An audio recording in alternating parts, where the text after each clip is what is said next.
Let's give it a shot. Let's give it a shot on a Friday afternoon. Geez, we haven't done it on a Friday afternoon in a long time here, George, the old sports wrap. No, and it's early, and the bar is kind of, not... Well, it hasn't started to sizzle yet here at the Rainier No Muni. sizzle. No sizzle yet. No sizzle. It'll pick up. Well, we had to delay a few days to let somebody get right with the world, and I won't say that he's completely right, but he's right. And I've analyzed this, and you spend all this time in gymnasium with a bunch of screaming kids, and then you wonder where you pick up viruses. Also, I blame it on grandkids. Yeah, or your son. I mean, they go to. For 5 years, I was completely free of any kind of germs after I retired. Then my grandson started going to daycare, and that took care of that. Yeah, that'll do it. Yeah, pretty much. All right, well, where should we start? There's many places to go. Anywhere you want to go. Anywhere. Let's start with football, because you know how that just gets the old juices flowing along. And I suppose I could be talking worldwide football, but we'll talk about football later on. A little shocker this morning. A shocker this morning. I was filling out some forms, and I looked up and I thought, oh, and you thought you needed a news brief for the sports wrap. Yeah. Well, we'll talk about that. Yeah. Well, our Vikings. What are we going to do with them? What? It's like Miss Piggy says in one of her movies, not to sweat. They're going to go into this. They're going to go into this game a little bit roughed up. That secondary is either sick or pasted together. And right now, I think the strong point of this football team has basically been the defensive secondary. They've come up with some great plays. They've come up with some great interceptions and. Some timely interceptions. Yeah. There's those of us, I think all of us probably, that question how the Jets can get a 70-yard pass and a 50-yard pass or whatever they were and get inside the 20-yard line, 10-yard line, and then all of a sudden it's like they couldn't do a thing. And of course everybody tells me, well, that's the magic of the 2-deep defense that we're playing, and I'm like, I don't know if I like that match. There was a time when I was coaching, and all of a sudden they told me that I was going to coach the cornerbacks, and this was like varsity all the way through. And I grabbed a bunch of instructional videos because I never played the position, and started analyzing what you had to do to be a good cornerback. And I watched these guys do it. They are a clinic every time you watch them. Their first mission is to cover the ball. Their absolute second point is to see that quarterback, look where it's going, and try to intercept it. These kids are hungry back there, and I think Harrison Smith has found new energy. The old pro that can sit back there and direct things. And he's one of the guys who's under the weather. Yeah. I think he's injured a little bit too, but under the weather probably from what they're telling us. Same with Patrick Peterson. Yeah. Caleb Evans is out. They're going to get Cam Dantzler back, but he hasn't played in a few weeks, so how much is he going to be able to give? It's going to be could be an interesting game. I predicted 25-24 this morning. I maybe should have gone. Maybe I should have gone 35-34 because I don't know. There's going to be some points up, but I tell you, and keep in mind also, I was listening to Boley the other day. He was talking about how many bullets the Vikings have dodged from the Detroit Lions, and there've been a lot, and. But remember, it was the game last year where Detroit broke their losing streak against the Vikings in a prevent defense thing that. That prevent defense. That's another thing, but we won't go there. Yeah, well, it's like we're in a prevent defense most of the game. That's what I think is driving. I think is what's driving fans crazy and what's driving bettors crazy, because the Vikings are underdogs and they're 10-2 against a team that's 5-7. Our opponents got that nice little horseshoe protection around their cornerback, and they can't touch this guy, and they're just nicely rounded because we only have 3 guys rushing and 3 on 5. Oh boy, you better be coming with some. Gotta be good. Yeah, you gotta be good. You gotta be good. All right, so the Vikings do pan out, and I don't think that there's it's going to be inevitable that they're going to win the conference championship, but Detroit has been playing well lately, and they are the only one in the conference that has an opportunity to mathematically to still win it. And so, I gave him 28 hours to change his answer, and he's sticking with the Lions, the Motor City Kitties. it's going to happen sooner or later. George says 20. They'll be 10-3, and boy, I'll tell you, that's still okay. That's still okay, and especially if they finish out with the other two, they're going to still wind up. And I mean, I'll tell you what, I don't think Philadelphia is going to come out of the end of this series this season not a little bit unbruised as well, because they've got those nasty Cowboys. They're coming on strong, and they've got a bad attitude. Cowboys, I think, are favored by like 17.5 points this week. That's the most ever, like since like 2000 something for a team. So I don't know. How about your good friend Baker Mayfield last night? No, Baker Mayfield kind of redefined who Baker Mayfield was. Yeah, he was all over the place. I saw the highlights and I just thought, is this the same guy? You know, and it's just if we got a friend here, but you know, the guy always had talent, and you knew that because he had great commercials. You know, and so you could see that, you know, he could come along with that. But, you know, there's a lot of quarterbacks really don't come into contention until they're 30 years old. And he just might be one of them. But I'm going to say he got lucky. Pulled one out of his backside last night. That might have something to do with it. There's no two ways about that. In case you don't know, Baker Mayfield gets waived by the Carolina Panthers this week, who signed him in the offseason after all his travails in Cleveland. And so they waived him this week. I'll finish the thought, and then I'm going to come back to it if I remember.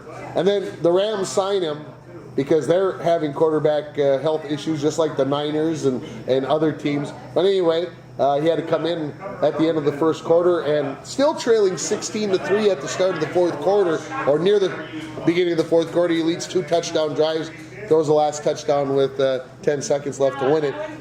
But isn't it convenient that Carolina decided to cut Baker Mayfield with the fact that these two teams in the NFC West were basically quarterback needy, and all of a sudden they miraculously just waived? They didn't trade him because they can't. They just waived him. What would possess a team just to waive this guy? Judges, lawyers, and policemen do not believe in coincidences. But that's what this was. You think it was a coincidence? No, it was not a coincidence. Okay. These guys know what everybody wants and what they're looking for back there. So they're going to get something in return someday. Someday. They fulfilled the bill real good for this game. That's what they had to accomplish. And he'll be starting next week, won't he?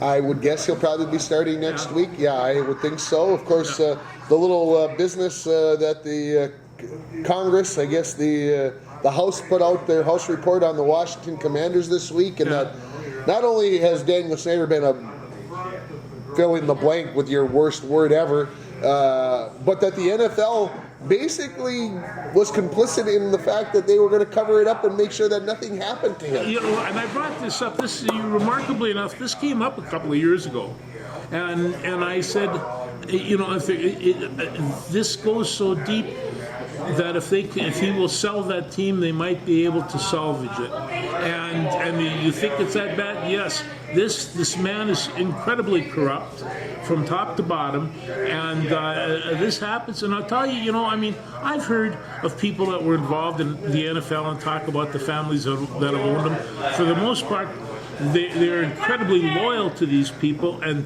the owners were incredibly loyal to them. I'm not sure that all works out as much as it used to. So it's my trust in the NFL went down lots after the report came out, and yes, we can sit here and bash Daniel Snyder, but I'm really going after the NFL here because obviously there's billions and billions of dollars. So don't get me wrong, I understand there's plenty of hush money out there, but they basically hired an investigator to investigate the Washington Commanders, and then basically put a silencer on her and said you can't say anything now. Yeah. What? Hello? Where are we going? They knew of all this stuff, like I said, and basically just covered it back up and took care of things. And so, Roger Goodell may have something to do with it.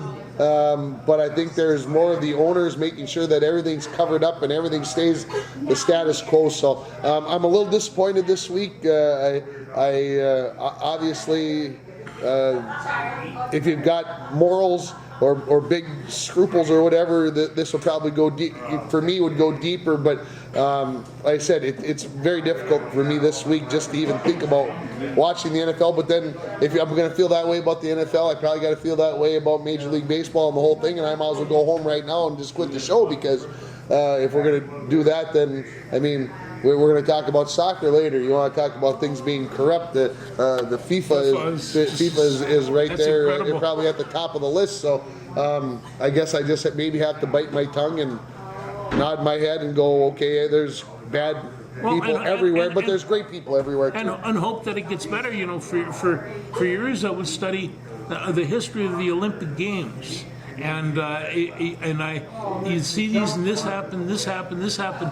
Then you realize the dark spot of the Olympic Games, and how in 1936 they wound up in Nazi Germany, and all the rest of that. You realize, oh my God, these guys were just as corrupt as ever. Now we have television money and broadcast money, and apparently that's untapped, unlimited.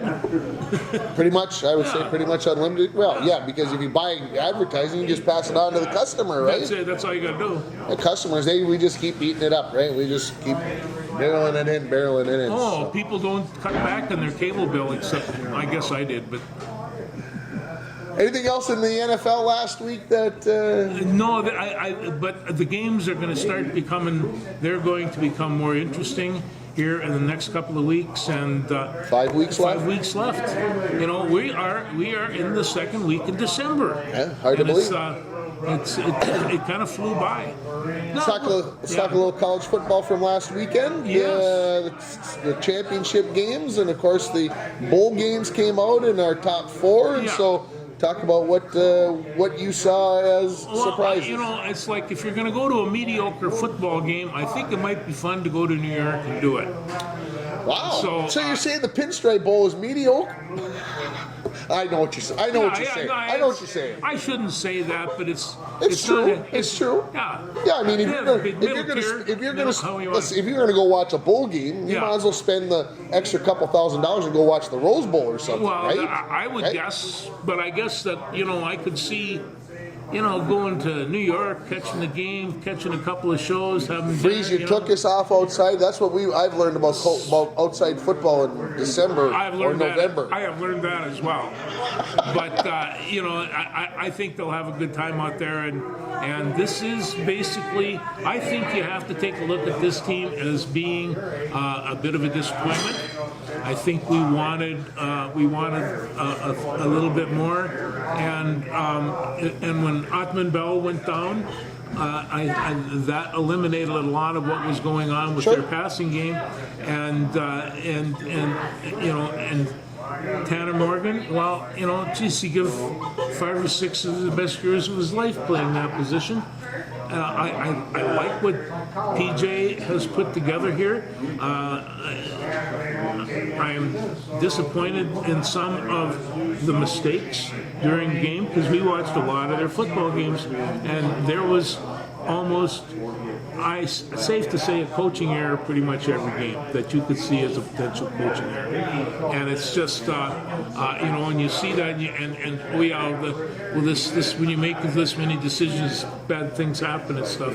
But you know what I'm talking about. Mark Coyle apparently decided that they weren't bad enough because they gave him another new contract. Yeah, they did, and so I you know, it's the end of the year, and the dogs are rushing for the bone, and there's, like, my wife came up to me and she says, "Why didn't you concentrate more on coaching football?"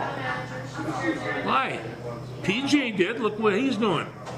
So PJ now on contract for another 7 years, so through the end of the 2029 season, and he's done very well for himself. And as much as I would say the year was a disappointment, in some cases people might say that it was a success in the fact that they did win 2 out of every 3 games. And yes, some of those games were against lesser opponents, but all Division I schools have those. There were some disappointing losses. I think there was some good wins, There was including the a last whole one. bunch of baby boomers out there that were pumped for a trip to Pasadena. And I don't think we take a look at that as being a wandering dream. And So I ask, are there pieces in place you think to try to make? Because obviously, one more, and within 2 years they have to, because after that, things change. yeah, USC and UCLA come in. Mm-hmm. But the question becomes, does the Big Ten do what the ACC and the Big 12 have done, and they've eliminated the divisions, and they say, we're just going to bring the two best teams.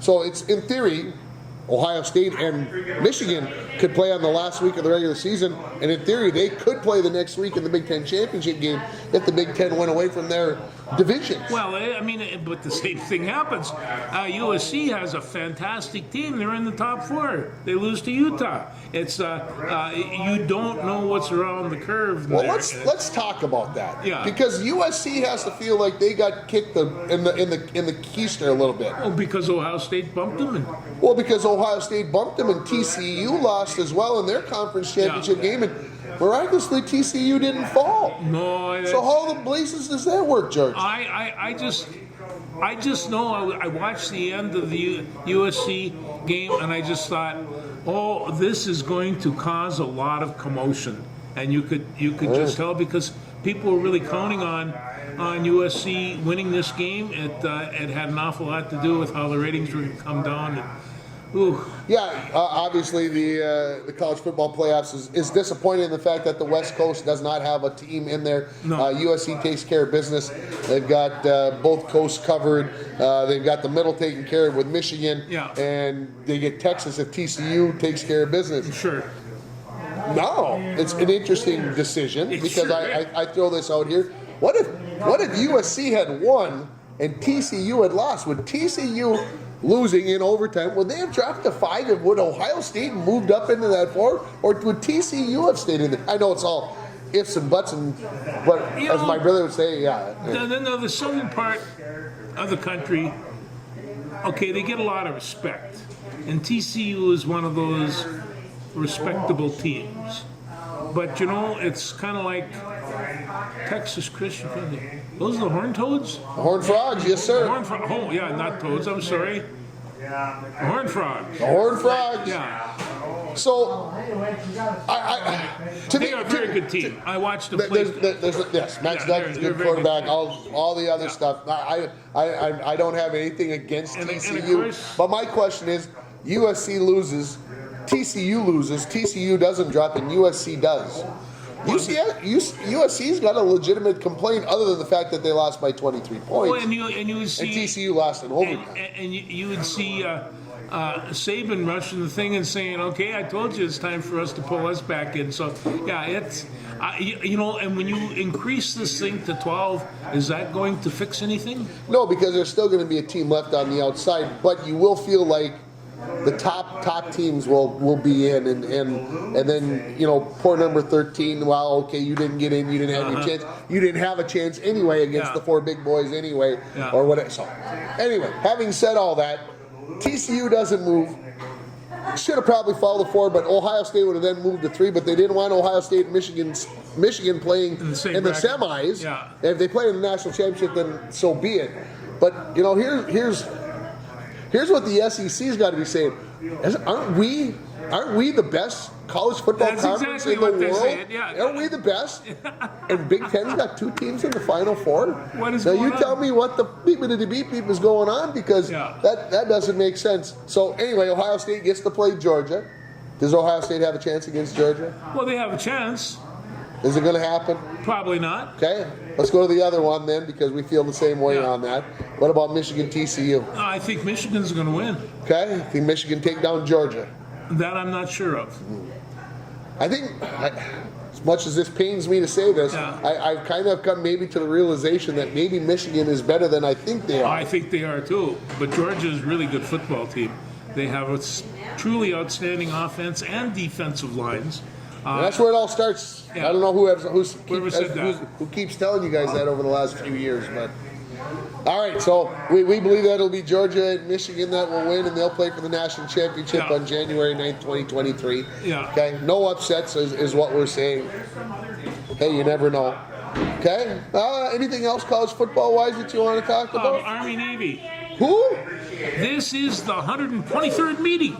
123rd meeting Yeah. between the schools. And Navy. Are they playing in Philly? They're playing in Philadelphia. This is the last year they're going to play next week. Next year they're going to play in New England, the first game in New England, and it's going to be over in Foxborough where Patriots play. Okay. And so, right now Navy leads this series 62-53-7. And Navy's 4-7. Army is 5-7. Both teams are playing real well these days, and they have the Army has such a strong running attack. This year they had 11 different players that went over 100 yards, 11 different running backs, and Navy. And how many of them are healthy for tomorrow's game? Like 2? No, Jacoby Buchanan. He's my, like says, he's a cannonball. Or a bowling ball. He's not. He's a cannonball. He's a cannonball. He's 6 foot tall and 260 pounds, and he looks when he's carrying the ball like he can hurt you. It just it'll be fun to watch him. Navy has no less a running attack, and as always, and they have a guy named Daba Fofana. He was practicing. Yeah, Daba Fofana and Fofana, and then they Masai Mayer is their quarterback. He is good. He is. Okay. He runs an option quarterback. There is really nothing prettier than watching a good option quarterback at work. They know what they're doing. They're always in control. And, of course, the option thing, it brings a little improv into the picture. The running back doesn't even know he's going to get the ball. Sure. So, it's I kind of like that. Well, Navy really kind of controls that kind of thing. But I'll tell you, I think that, they used to talk about soldiers being ground pounders. Well, the Navies are ground pounders on this one, too. There's going to be a massive amount of ground pounding, and you know how when there's very few passes, and I doubt there'll be 8 passes thrown by both teams. Yeah. The games go by quick. So they're right now both teams are playing really well, and I think that Navy has had a real strong defense, and they're probably hurting, and that's probably what's going to hurt them. But I'm picking Army by poke. Picking Army. I'm going Navy. So just so there's I just think Navy's a better team this year. That's all. I mean, just from what I haven't seen either team play, but just from what the games that have been played, that's my guess. Well, no, and I mean, you come up and they give just an incredible, heroic game against Notre Dame, and then they and the last time I watched them play again was against Central Florida, who was a ranked team, and they beat them down in Central Florida. And so you just take a look, and then the Army, well, what do they got to brag about? Well, they give Connecticut a whopping, and it's just so both teams are playing well, and both teams seem to be healthy and strong, and there's going to be turducken. There's going to be turducken. I just kind of wish you were here so you could partake. No, take statistics of how many carries Jacoby has and how many yards, because he gets a lot of carries, but his yardage is 2-3 at a time. It's not hard to follow. So. Okay, also college football, FCS playoffs, South Dakota State, number 1 seed. They get Holy Cross tomorrow morning, Saturday morning. Yeah. I would expect that the Jackrabbits are going to move on with their stout defense. And North Dakota State plays tonight. It is Friday. That game starts at just after 6 o'clock, I believe, on ESPN or ESPN2. I'm not sure which. So they get Sanford, that's number 3 versus number 6, to be followed by Montana State and William and Mary. Had to come up with it. I believe that game on at 9:15 tonight. So sit back Friday night. George is going to, get set to go and watch a couple of FCS football games. And No, there's you take a look. There hasn't been a lot to watch on Friday nights, but when you start to get these games, and I'll tell you, I know this about South Dakota State. They got a tough defense, and they beat the Bison in Fargo earlier this year. And so it's. You don't think the Bison will forget about that? I do not think they'll forget about that. They're going to come out, and there'll be some gnarly buffalo, I'll tell you. See what happens on January 7th. That's when the national championship game is. Yes. When they play each other. That's my prediction. I think that's going to happen somewhere along the line, too. Would that be fun? Wouldn't that be fun? That'll be a good time. Slobber knocker. Yeah. So, let's see. The Division 3 are down to the semis. The Division 2 are down to the semis. So, Yeah. we'll see what happens there. Who's going to play for the national championships in Division 2 and Division 3 next week? Anything else football-wise we got to discuss? No, I'm just taking a look here. Yeah, I talking about this Army-Navy game. Army averages almost 30 points a game, 29-4. And they're 58th in the nation, and Navy averages 22-4, which is about 104th. And I think this kind of could be a deciding factor, depending on how well the defensive play, on both sides of the ball. Well, before we leave football, we have to talk about the state championship games from last Let's do weekend that. down at the U.S. Bank Stadium, and of course, Mountain Iron Buell wins a national state championship on Saturday morning. They down 19-0 after the first quarter. Yeah. They can't seem to do anything right. They're turning the ball over. Everything that they seem to do is wrong, and then all of a sudden, things change. And they end up winning 28-25. They score with about, about 30 seconds, I think, left in the game, if I remember right. And they win it 28-25. Well, and one of the heroes of that game was Riley Bush. And Riley Tell everybody about Riley And Bush. Riley Bush is he's the grandson of Sue and Brian Viter, and they've been following. We've been keeping track.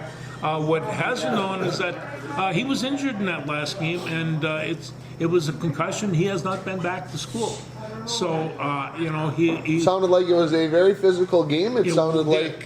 he scored the last touchdown when it was, on a long run, and Sounded like also their quarterback, Asher Zubich, maybe broke his collarbone. That's Yeah. the rumor out there. Nick Jesh, who missed most of the season with a leg injury, Yeah. sounded like he re-injured his leg. So MIB apparently wasn't hurt too badly because they went and beat Red Lake in basketball on Tuesday night, 97-93. no, and I tell you what, Coach Zubis is he's really put together a unique football tradition there at MIB, and they're to be congratulated. He's quite a character, and his teams are too. Yeah, they had heard a little, from what I'm hearing, a little rumor at the scrimmage they were at during the pre-fall, during the summertime hours, Yeah.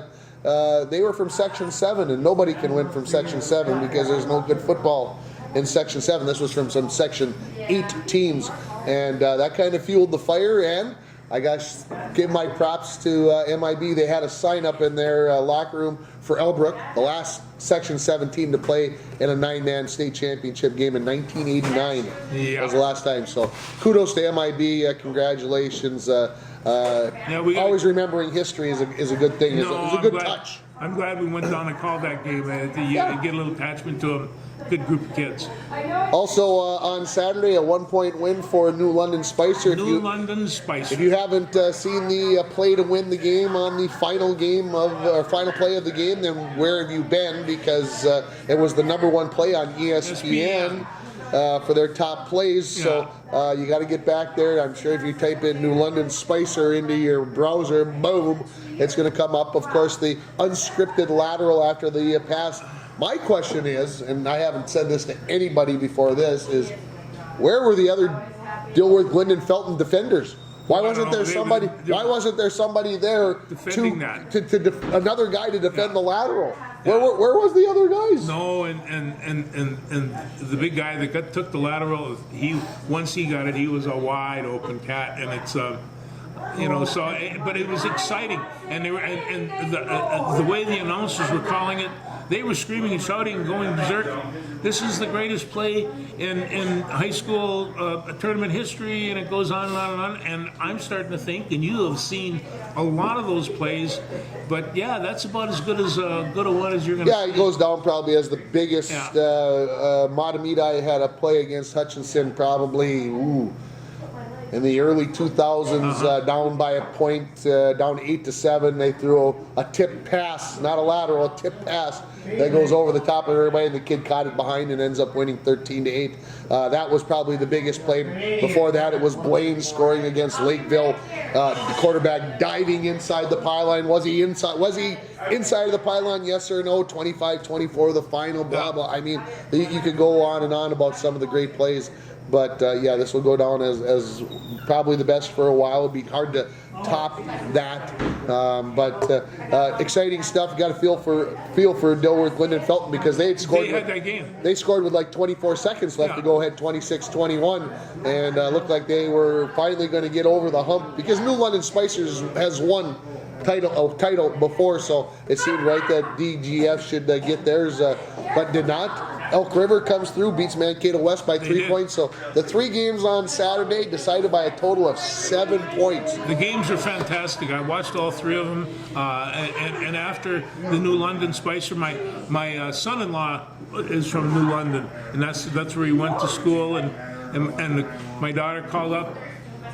Have you guys seen the shot? Have you guys seen the final play? They were just really, really excited about it. And I would imagine around New London and Spicer, he'll never have to buy another drink in his life. Nope. I know he's too young to drink right now, but he'll never have to buy a drink in his life. All he's got to do is walk into the bar and go, guys, you remember that play we made in 2022? Yeah, so line them up here for you. That'll take care of that. Yeah, that's a perfect example. The pride of victory and the agony of defeat, all in one fell swoop. Yeah.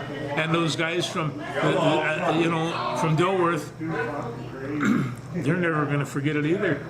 No. And of course, you guys from Spring Grove that we met at the Gopher game in the bar. We told you, we tried to tell you that the Rangers were to be contended with. Anyway, 4 good games also on Friday down there. Surprisingly, maybe of all 4 of those, the snoozer was the 6A game. It was. It was decided early on, and Maple Grove took care of business against Rosemont. And I watched that 6A game when they broke huddle. It was just like watching a small college team break huddle. Big boys. They're big boys. They're fast. They have a big school thing, and most of them are going to go D1 or D2, or they're going to go on and play somewhere. And it's, but I tell you, it's, it's kind of like we talked about earlier. We watched Rosemont in their marching band at halftime, and I was really impressed in their way to beating Wayzata. They went to Indianapolis and they won an award there. Well, in the next couple of, they're practicing right now because they get to go march in the Rose Bowl as well. Nice. And so Rosemont had a nice program from. Does it help that their name starts Rose Bowl, Rosemont? It seems. No, they done, and they carry. I know they're good. They carry great big sheets and stuff that have roses on it. It took me a while to figure that one out because they're Irishmen. They take their thing from Notre Dame, so it's complicated. But they had a nice football team. 4A football, Simley beats Hutchinson, which made a lot of people happy that Hutchinson lost, I guess, because Hutchinson's won 6 titles. They don't need to win anymore. In 2A, Barnesville finally gets their championship. Barnesville had a very nice football team as well. Very, very nice football team, and they have a certain player. His name is last name is Iniger, big tight end. Caught 3 passes in the game. All 3 of them were for touchdowns. He rushed the ball once, and he scored a touchdown on that. So talk about maybe not having to buy a. What are you going to do? You got a tight end that's a really good athlete. You're going to use him. He used to be the quarterback, but he got to be too big. Filled out a little bit too much. It didn't work in the option game that Barnesville runs, the straight T power game. It didn't work. So they moved him to tight end, and it worked out lots. And I got to think the last game was Springfield and Yeah, I'm gonna forget. See, I knew I couldn't come up with all 7 of them. Yeah, well, it was fun. it was a I good enjoyed it. time. I got sicker than a dog, but boy, it was good football for one day anyway. It was. So, all right, we got to get off of football, man. That was only almost 40 minutes worth. I'm A lot of shocked. football, but we're getting to the tail end of it. Let's talk about soccer. Of course, the United States lost to the Netherlands on Saturday. I don't think in shocking in any way. No, but I noticed that all the sport pundits, it was rah rah USA, rah rah USA. They lose the game. Who? It drops right out of the picture. And so, but I did watch the game, and it was certainly an interesting game. The Netherlands has an experienced and veteran team. They got this defender that's one of the finest soccer players in the world, is Van Dijk or whatever. They had a very good team, and U.S. Keep going. I'm not ignoring you. I'm just checking to see what's going on with the Netherlands because it's not on the TV here at the Muni. I'm shocked. I can't believe they're not watching soccer here. It just blows my mind. I can't believe it because this is definitely is a soccer crowd here. I can tell you that. Argentina 2, the Netherlands 0 in the 77th minute. So Argentina looks like they'll be moving on. Although we should. Is that the only South American team left? Is Mexico done? Oh, yeah, I believe that to be the fact. Yes, after the Brazil upset this morning. And of course, I hesitate to say that Argentina is in because Brazil scores in about the 106th minute this morning to take the lead 1-0, and you're thinking, well, Brazil's up 1-0 in extra time, 15 more minutes, they'll take care of business. But one thing we've learned over the last 2 World Cups is you just don't count out Croatia. No, you can't. You know why? And they really can pull out. They were complete and utter underdogs on this game, and it's just like there was no way that they could have won this, should have won this. The problem of it is, of course, they did. And they tied it, forced the penalty shots, and then their goaltender, who was playing out of his unbelievable mind, took care of business, and so Croatia won on penalty kicks 4-2. I did not know Croatia played in the championship game at the World Cup in 2018. What? You'll remember that though.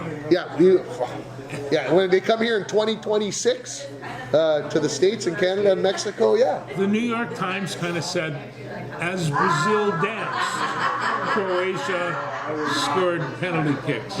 Yeah, I think the Brazil fans, everybody, I'm sure, even I thought, it's over. There's no way that they score to tie this. This one's all done, yeah. So Brazil loses for the 4th time in 5 tries in the quarterfinals. And always, a lot of times, going in as a favorite, like they were on this one. It's, and Pele's on his deathbed for crying out loud. It's my prediction of France is looking much, much better after today, after Brazil goes out, because I just want to see the French-English match. To see, you have to go through this big thing to protect you from carrying weapons. I know that. I've heard that. Yeah, that's probably a good thing. Pretty sure of that. So anyway, the other 2 quarterfinals are tomorrow. The semis on Tuesday, and I believe, if I remember right, the championship is on Sunday. Sunday the 18th. It'll all be over, and we can go back to tranquility as we know it, except starting next Thursday. We got Dart Championship. World Dart Championship starts next Thursday, so I know everybody's excited. Okay, only I am. But anyway, that doesn't matter. No, I was talking to somebody that were talking about being in Winnipeg, and there are some dart freakos up there too, and they have. I think there's some dart freakos everywhere. There are, and so they have big sporting boards. Look right behind here they got the 12-team league here at the Rainier Muni. So there's some dart freakoids here too. Anyway. Yeah, I mean, these guys throw darts like Robin Hood shot arrows.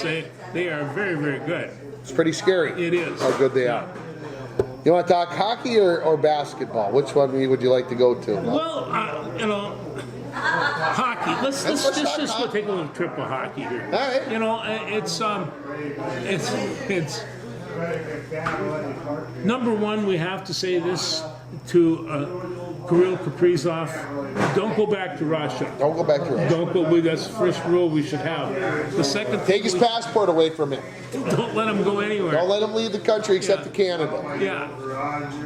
And the other thing is that, you know, somebody should formally thank him for being here, because right now I think he's probably the best hockey player in the league, and There's a lot of Connor McDavid fans that are throwing darts at the TV right now. that's all right, and I understand that. I understand that because there's some great hockey talent out there, but I've never seen anybody play like this guy. I watched him the other day, and I've seen him play in, I don't know, 25, 35 games. He never ceases to amaze me. Come on. That goal that he scored the other night when Dumba's slap shot broke his stick in half and it goes into the net, they count that as a goal? Come on! Yeah, well, that's the way sometimes That's how it works. works. That's how it works. Yeah, and in the stats, it doesn't say anything about any broken stick. It's not. No. It's not. No. But that was a heck of a shot by Dumba. It was. I couldn't believe all of a sudden there was a piece of something flying across the screen, and I'm like, did his stick break up? What? You know, I mean, I've always been a fan of Dumba's, and Yes, you he know, has. I like his style.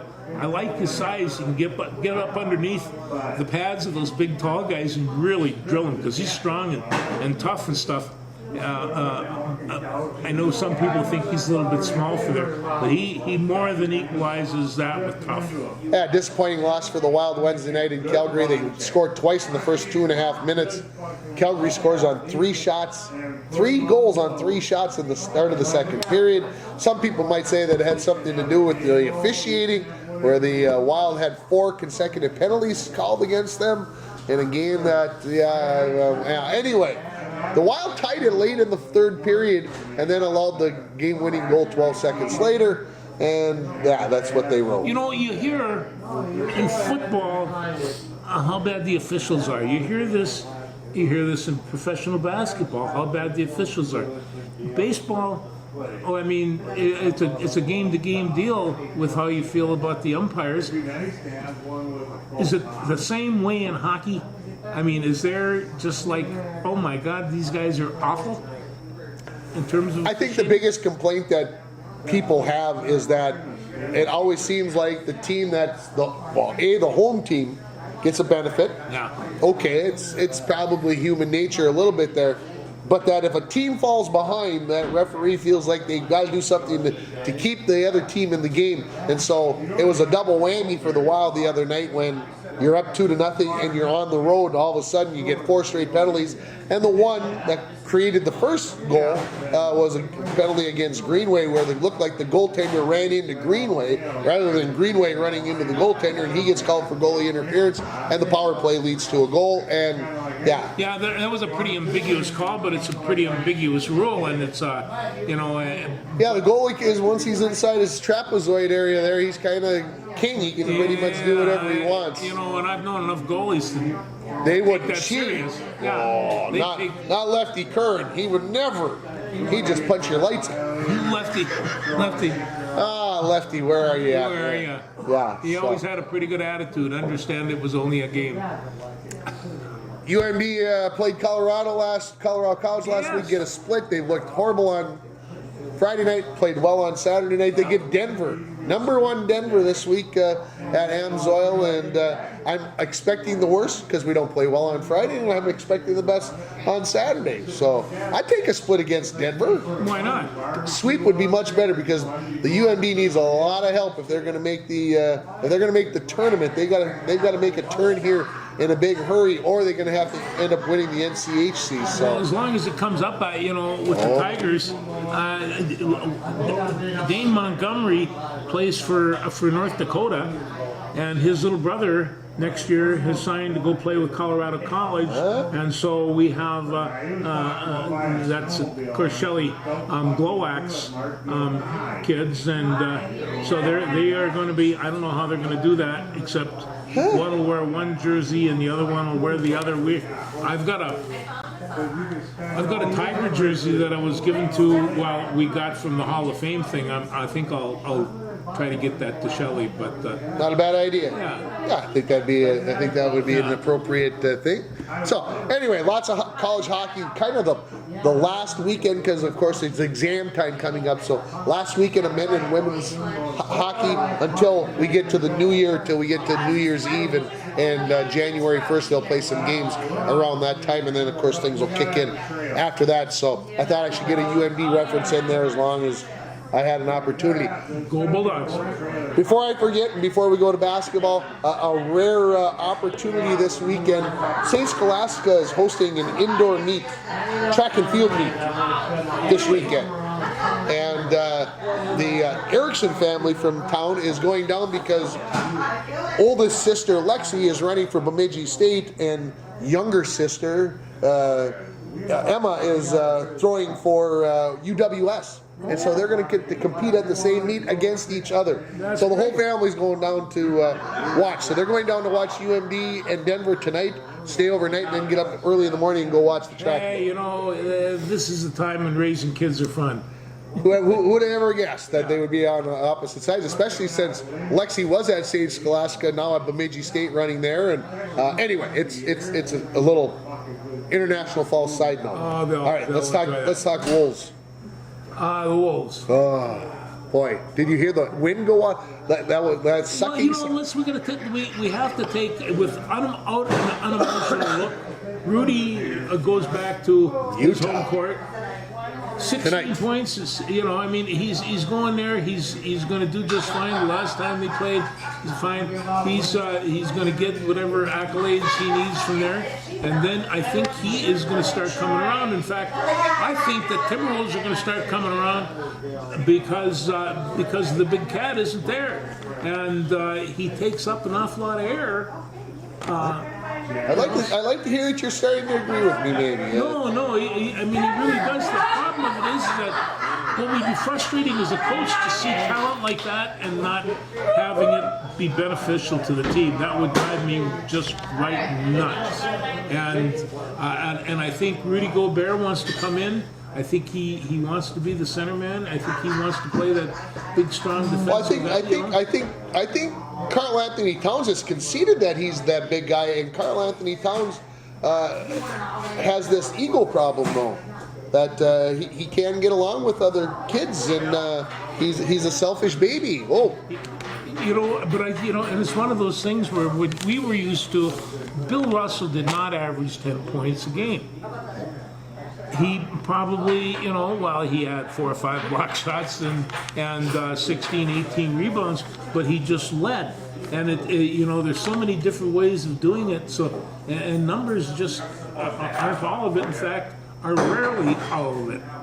And so, you see this happen and just think, come on, guys, you're all pros, you're all making incredible amount of money. Let's go play together. Let's go play together. And it's just like somebody said, they're sitting down and they're not, they're taking a break. Just, like they said, a break. You're playing basketball. When you were a kid, you couldn't wait to get in. Yeah, I just think there's too much me going on, which is what I think Coach Chris Finch is trying to figure out how to get that out of there. Anyway, Wolves are 12-12. I guess if you'd have told me when the season started 2 months ago that they were going to be 12-12, I would have said you're full of baloney.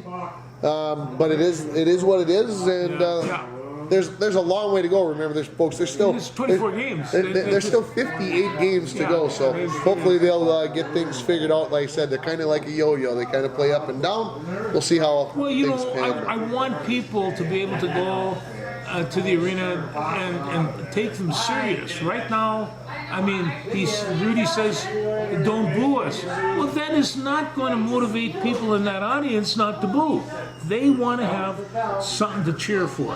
The French, they got a different way of looking at things. Apparently. Yeah, I'm a Frenchman myself. Somebody says I look good. Go for basketball. Gopher basketball, in a word, not very good. I watched them. Of course, they're playing two of the toughest teams in the nation with two of the toughest big men. But there was no way that they were going to control either Dickerson or Epley, and they do not own any paint anywhere. Yeah, the scary part is you play a team like Michigan with the big dude in Dickinson, and then they come out and make their first 5 threes, make 10 of their first 12 shots, and you're kind of like, okay, we just took a kick right in the old family. I flipped it on. It was 14-3, and I just gone to the bathroom, and it's just holy cow. And then they were just able to control past the game. I could see that Howard was getting as many people in and practicing this and that, and still keeping the pressure on. I think, he's had more than his hits and mitts, but I think Juwan Howard is going to be a fine coach. So I can put him in the same category with Jim Harbaugh. Is it coincidence that they both coach at Michigan? I know that you're a Harbaugh fan, but and a Baker Mayfield fan, folks. In case you missed that earlier, Gopher women almost beat Kentucky the other day, but I think we're going to say a lot of that all year long. That they're just this far away from getting over the top. And I think that's true. And it's a matter of how do you get there? Well, they get there by recruiting, and they are doing plenty of that and getting top shelf recruits. I'm not worried about Coach Whalen. I think she's going to be just fine. The Gopher wrestling team took down number 5 Oklahoma State last week. Kicked their butt. 16-14. 18-12 was the final. 18-12, and and won 6 matches, and I, as well as most of the other wrestling world, was somewhat shocked that they were able to do that. Yeah, a couple of wrestlers moved up weights and ended up pulling out wins. Yep. And so maybe the Gophers are ranked number 10 at the time. Oklahoma State was number 5, and one more match. They got North Dakota State.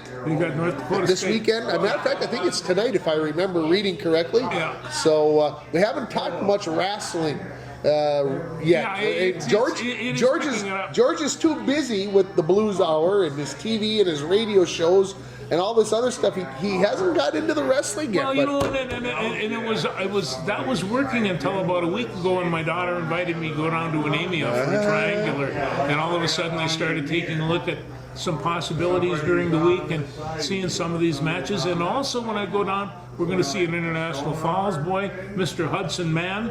He has grown up. He is a senior at Anemia High School, and he is, with his freestyle experience, I'm sure that he is fun to watch. And freestyles, they like to put on a little bit of show, so I will be able to watch him wrestle Hibbing and Quad City. So I'll go down and get my grandson and go see a little wrestling. So yeah, it's time to get back into it. No doubt. A little wrestling fix. Nothing wrong with that. I do want to mention that the border rivalry renewed last night in girls hockey here in the Falls as they took on Fort Francis. Fort Francis wins it 5-2, but it was good to see the two communities get together. And of course, next Friday the 16th, the boys will get together in Canada to play against each other. And again, these teams had to take 2 complete seasons off where they didn't get to play each other. So what does that hockey game look like?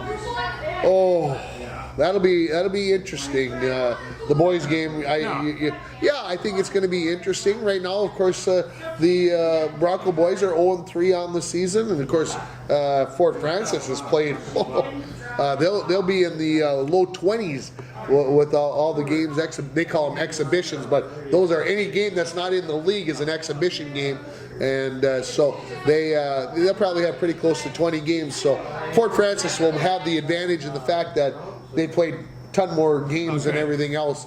Obviously, it's going to be close, but I just have watched. From having watched the two teams, don't anybody get mad at me, but I'd give the Muskies the edge just because of the number of games. Yeah, well, you talk border rivalry, this is, I mean, you can call it historical rivalry, and you'll be pretty accurate with that too. This goes back a long ways, and This is for the pride of 2 towns and 2 schools, and you know, I've known a lot of Muskies and known a lot of Broncos, and they take this one serious. Yeah. What else? What else you got written down there? I was just scrabbling down that. Well, I got my notes about Baker. Yeah, we don't want to talk We about want him to talk anymore. about No, him no, no. and Army and Daba Fofana. That's like Obana Fofana. That's exactly this what I is was Fofana. thinking, yeah. And Daba Fofana. So this is. All right, well, I think we're good to I go. think we're good to go. We reached just about the hour mark as I look up on the clock, about 57 minutes. What? That's plenty. That's plenty, he says. Yeah, you wouldn't have to listen to it. There were times that I'd seen it. I'd be in the gym and I'd look up and there'd be George and Ringer up there, and I'd go work out and I'd go get 20 minutes workout and I'd come back. They're still there. What's going on? They repeated. Yeah, Darcy likes it to be under an hour. No, I'm not throwing Darcy under the bus. Darcy, thanks for everything you do getting us on the air every week. We'll see you next week. Take care.